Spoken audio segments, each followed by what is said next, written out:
let's talk about the best fall fragrances from Zoha Aroma. So, I am a big fan of Zoha Aroma, not gonna lie, for a variety of reasons. They're a Canadian company. They offer 15 and 50 ml bottles, which I really appreciate because you don't have to like commit to a big size unless you really want to. And they ship worldwide, right? So I've had these in my collection for quite a bit of time. Some of them for like 2-3 years or so. You can go back and check my reviews on them. But I wanted to share with you a couple of their new releases so that you could check them out. I think it's a quality company in regards to just the selection. They don't churn out fragrances as often, which really makes me believe that they take their time in creating their fragrances, which I really appreciate. So the first one is actually a recent release, not a new release, but a recent release from Dior, which is Dior Sauvage's Elixir. And if you smelt that fragrance, it's like this. For me, it was like this beast mode lavender bomb with a backbone of Sauvage, and it came, I think, only in a 30 ml for a ridiculous price. It was like 130, 150. I can't remember how much it is. Don't quote me. I'll put the price somewhere. But quite frankly, I smelled Zoha Aroma's version of that, which is called Valor, and it has cinnamon, nutmeg, cardamom, grapefruit, amber, lavender, and vetiver. I'm not gonna spray it because, damn, this thing is super strong. This thing is like beast mode when you spray it, which reminds me a lot of which is like Dior Elixir, Sauvage Elixir, right? So if you like that fragrance, I recommend checking out Valor. I personally, I'm not a big fan of, I wanted to try this because sometimes you know how they say an inspiration where they'll take an original and then it's very close to the original and then put their own twist on it. So really thought this would be a little bit different, but quite frankly, it isn't. So if you enjoy Dior Sauvage Elixir, I think you should really check out Valor because this would be way, way better in terms of value for yourself. This next fragrance, I have talked about this on my office scent list, and this is a clone of Tabac 28, which is Le Labo's city exclusive. This is Piquant Fume or Piquant Fumé. Non, je crois que c'est Piquant Fume, right? I think that's what it is. But anyways, what does it smell like? Let's see. If I recall, this thing is, yeah. So a very nice tobacco, rum, Gaiac wood, and cardamom. It's not the tobacco that you get in Burberry London or in Harrod, for example. It's not a sweet tobacco. This is a dry tobacco. Yeah, Tabac 28 is really, and I think I said this before, that I think this is perfect for like a middle manager, not for like an entry level or for like a CEO. It could be for a CEO, but like a middle manager, this would be perfect because it's not too aggressive, but it does say I am here, and it does make a statement for itself. I think this is an excellent clone of Tabac 28, which I've tried. If you are into tobacco fragrances with a little bit of sweetness with that rum, check out Piquant Fume. For all of you who are apple and spices fans, this is Flanner. So this is a clone of PDM's Carlisle. If you like that fragrance, honestly, these things, all of them, I'll tell you, yeah, it's just nice. It's just a very classy, cozy, comforting scent. If you enjoy apple and spices together, I think this is, and tobacco, you would really like this scent. It's just very nice. If you enjoy red tobacco, this is along the same lines. Official notes on here are nutmeg, green apple, tonka bean, vanilla, patchouli, and rose. I don't get a lot of the rose, not in the opening and not even in the dry down, which quite frankly I don't even like rose. But everything else, I get a lot of the apple, the tonka, and the patchouli in the dry down. But in the opening, it's quite sweet. It's quite nice. It's quite comforting. I think this is great for those scenarios where you find yourself, is just cottage or ski resort or colder weather for sure. Perfect for fall, perfect for winter. This is Flanner. Probably my favorite or second favorite, depending on how you look at this fragrance. I have a review of this on my channel. I recommend checking it out. This is an odd one for the fall, but the thing is, I love this fragrance so much, and you can see from the juice how much I've used of this. I don't know if you can see it because the label is white, but it's quite a big chunk of juice that I've used. This is just my absolute, I don't know if it's my favorite, but it's very close, right? It's a tie between this and my number one, but this is definitely a tie.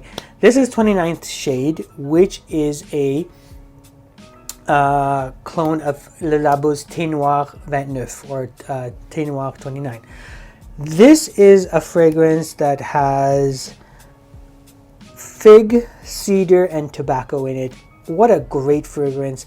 Year round, I can wear this thing. Really professional. If you're tired of all your blue shower gel fragrances, check out 29th shade. This is such a beautiful construction. It's such a beautiful composition in terms of the fragrance, in terms of the scent. You really can't go wrong with 29th shade in terms of having a fig fragrance for the winter. Shocking, I know, but they've really done a good job with this. Next is the sadly discontinued Tom Ford's Plum Japonais. This is Zoha Aroma's Wild Plum. Buyer beware, all right? Just be careful. Like, I'm just warning you now before you purchase this. I tried Plum Japonais way back when, once. What do you get in this thing? I'm going to read you the notes and I'll tell you. Japanese plum, cinnamon, saffron, liquor, I don't know what type of liquor, plum blossom, and oud. I had somebody, when I wore this recently, someone told me that you smell like rotten wood. Not exactly the compliment you want to hear when you're wearing a fragrance, but I said, listen, that's exactly what oud is. That's precisely what oud is. So what do you get from from Wild Plum?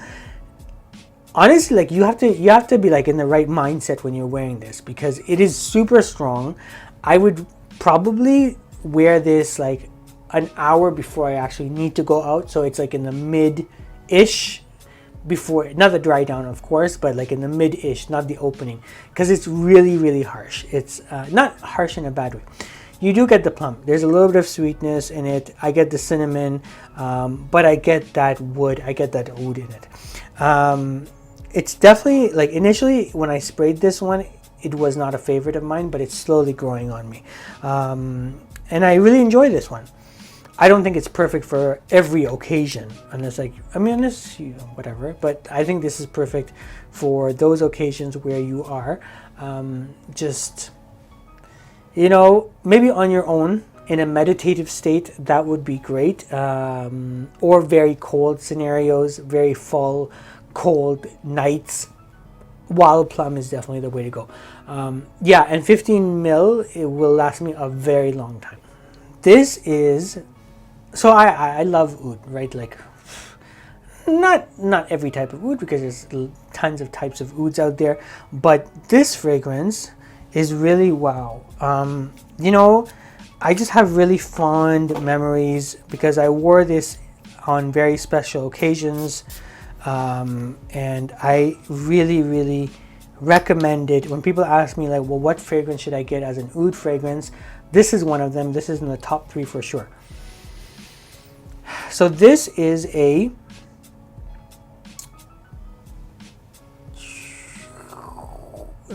Tabac 2, and this is Alexandria 2, Xerjoff's Alexandria 2, rosewood, lavender, vanilla, sandalwood, oud, cinnamon, and amber. What a classy oud fragrance. Just the classy, like, no skank, not dirty at all, but it has the oud, it has the rosewood, cinnamon, amber, the sweetness, the oud and the cinnamon, and everything is just really balanced. It's really well balanced. Like if you don't try, this is like on my list of 100 fragrances that you need to try before you die. Yeah, this is definitely on there because I really enjoy this fragrance. This is Oud Tabac 2. Do yourself a favor, go check it out. Go try Oud Tabac 2. You will not be disappointed. If you're into oud fragrances, if you're trying, just opening and adventuring and trying, testing your palette on new fragrances, try this out. I really, really enjoyed it. It's not a conventional oud. So yeah, check this out. Unfortunately, the next fragrance, I don't even have the bottle. Unfortunately, I don't even know where it is. But if you look at my channel, this is Agave Précieux, which is a clone of Oudwood.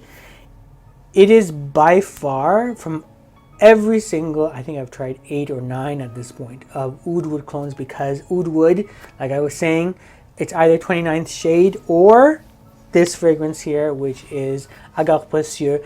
My favorite. I don't know where my bottle is. Either I lent it to somebody or I misplaced it. I've looked for the last 4 days before filming this video, but I couldn't find it.